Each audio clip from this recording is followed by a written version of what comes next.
Assalamu alaikum, dear brothers and sisters.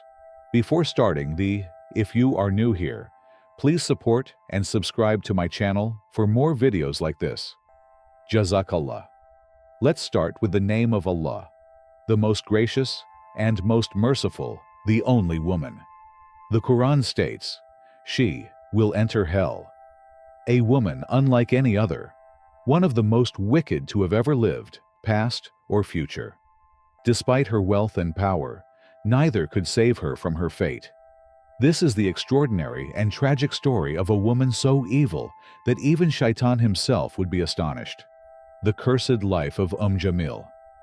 The struggle of Jamil. The battle between disbelief and Islam has deep roots. To understand the modern-day enemies of Islam, one must first learn about her, the woman who pioneered the same deceitful tactics used against Islam today. She not only influenced her husband to reject faith, but she actively used her power and influence to persecute early Muslims.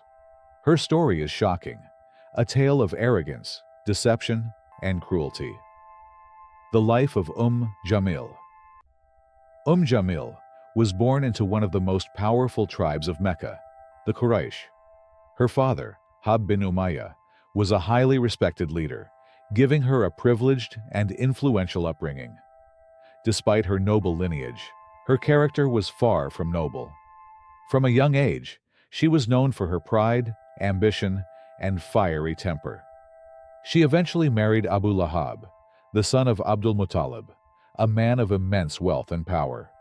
This union only fueled her love for luxury and status. Though Abū Lahab was a successful merchant, Jamil was not merely satisfied with wealth. She thrived on gossip, manipulation, and social influence.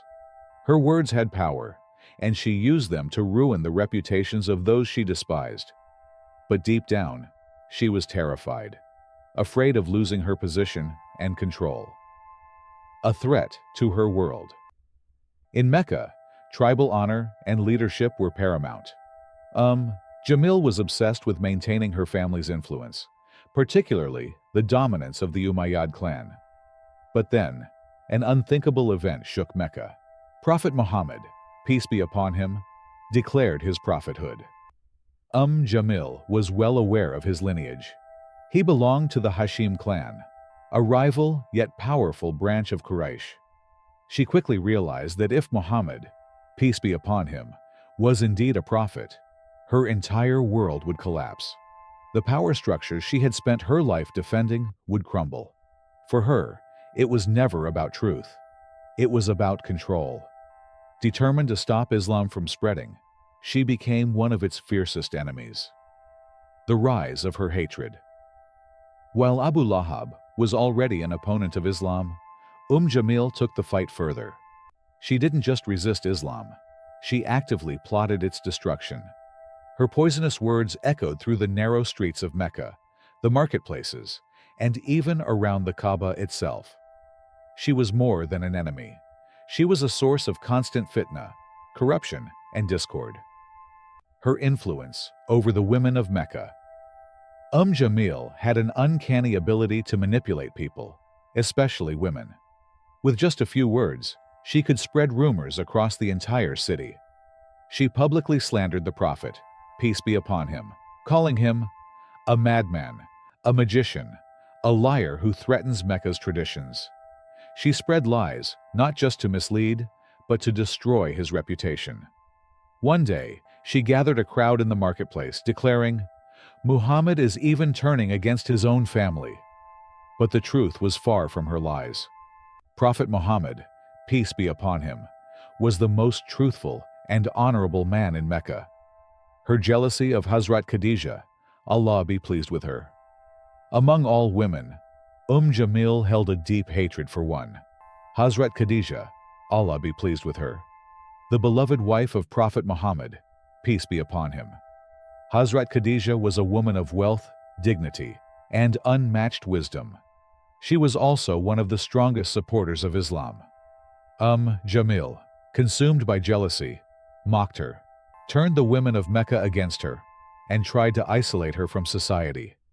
Yet, no amount of slander could shake Hazrat Khadija's faith and patience. She remained calm, poised, and unwavering. Seeing this, Jamil redirected her hatred toward Islam itself. She went so far as to threaten women who associated with Hazrat Khadija. "If you continue meeting her, you will be cast out from our society." But Hazrat Khadija, Allah be pleased with her, remained steadfast, unshaken by Jamil's cruelty. Because she knew, truth is always stronger than lies. Jamil's actions against Islam. Jamil didn't limit her opposition to just words. She took direct action in her relentless fight against Islam. She devised schemes to intimidate new Muslims, forcing them to abandon their faith. She also manipulated the Quraysh leaders, urging them to increase their oppression of the believers. She would scatter stones and thorns along the paths where Prophet Muhammad, peace be upon him, walked, hoping to injure him. Beyond that, she encouraged Meccans to boycott Muslims, cutting them off from trade and social life to weaken their position. One day, as the Prophet Muhammad, peace be upon him, prayed near the Kaaba, Abū Lahab and Jamil ordered their men to throw filth on him, a cruel act of humiliation against the most honest and noble man in Mecca. But despite their endless efforts, Islam continued to grow. Each day, more people embraced the faith, and this drove Jamil into a frenzy. Realizing that lies and slander were not enough, she turned to an even darker path, plotting to kill the Prophet, peace be upon him. The curse in the Qur'an. For many years, Jamil was one of the biggest enemies of Islam, but her name was not only mentioned in the streets of Mecca, it was also written in the Qur'an as one of the cursed ones forever. As Islam spread, Abū Lahab and Jamil became more violent against the Muslims. But no matter what they did, the truth of Allah would prevail.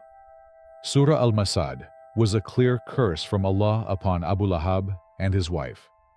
When the surah was revealed, the fate of Jamil and Abū Lahab was sealed. The open call to Islam.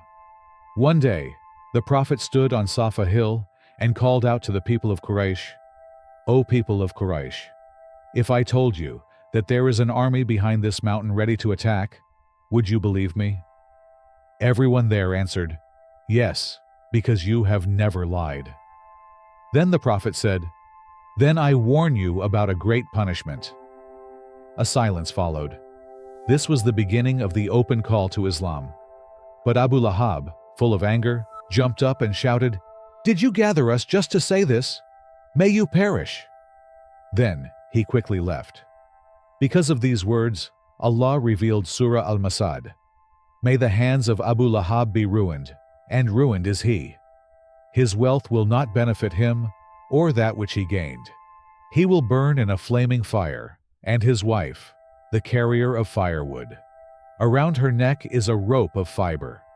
Surah Al-Masad, 111, 1-5. This surah declared the terrible end of Abū Lahab and Jamil.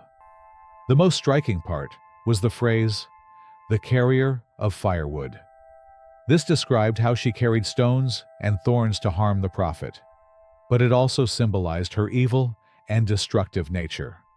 When Surah Al-Masad was revealed, Jamil became furious. To her, this surah was like a death sentence. People in Mecca were now talking about her fate. Even the leaders of Quraysh mocked her. Jamil's failed attempt to kill the Prophet.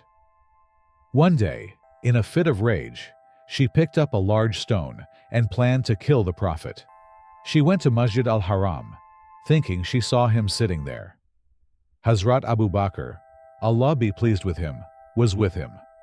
But Jamil could not see the Prophet, even though he was right there. Instead, she turned to Hazrat Abu Bakr and shouted, "Where is your friend? I have come to harm him. He is the one who turned us against each other with his magic and lies." Hazrat Abu Bakr, Allah be pleased with him, calmly looked at her. Allah had made the Prophet invisible to her eyes, even though he was sitting right in front of her. Jamil, filled with anger, threw the stone in her hand, and quickly walked away. She knew that Surah Al-Masad had announced her end. But no matter how much she raged, Allah's judgment would not change. The curse of Surah Al-Masad. The revelation of Surah Al-Masad was a great disaster for Abū Lahab and Jamil. They had tried everything to stop the rise of Islam, but Allah had already written their painful end. Their hatred for the Prophet was not limited to lies and oppression. Abū Lahab was one of the leaders who supported the social and economic boycott against the Muslims. The end of Jamil and Abū Lahab. The harsh boycott against the Muslims lasted 3 long years, bringing immense suffering. Yet, despite their cruelty, neither Abū Lahab nor Jamil could stop the spread of Islam. Their oppression only led to their own downfall. Allah had already revealed in Surah Al-Masad that Abū Lahab would face eternal punishment in Jahannam. But his torment began even before the hereafter. He suffered a humiliating and painful end in this world. A deadly illness swept through Mecca, and Abū Lahab was struck with a horrific disease. His condition was so dreadful that no one dared to go near him, fearing infection. Even his own people, the Quraysh, abandoned him. He died in agony, alone and helpless. For years, Jamil had stood by her husband in his hatred and oppression of Islam. But when he fell sick, she too deserted him. After his death, his body was left exposed, as no one wanted to bury him. In the end, a few hired men threw his corpse into a pit and covered it with stones. The wealth, status, and pride they once had meant nothing. They left this world in humiliation and disgrace. Jamil's fate. With Abū Lahab gone, Jamil was left alone. The once arrogant and powerful woman now found herself weak and abandoned. Rumors spread across Mecca, whispers that Surah Al-Masad had come true. Allah's curse had destroyed both her and her husband. But Jamil refused to accept the truth. She continued to spew hatred against the Muslims, though her power and influence faded with time. According to historical reports, she too met a terrible end. Some narrations state that she was crushed under a large stone, while others say she died strangled, fulfilling the verse, "Around her neck is a rope of palm fiber." Surah Al-Masad, 111:5. A lesson for all. Jamil and Abū Lahab were among Islam's greatest enemies, but in the end, they could not escape Allah's punishment. They thought their wealth and status would save them, yet they left this world in humiliation, pain, and suffering. Their story serves as a warning for all oppressors until the day of judgment. O Allah, do not let our hearts be sealed like Abū Lahab and Jamil. Guide us to live with faith, justice, and good character. Purify our hearts from arrogance, jealousy, and hatred. Keep us firm on the straight path. Ameen. Thank you for watching my video. Don't forget to subscribe to my channel and turn on the notifications to stay updated. Allah bless you all.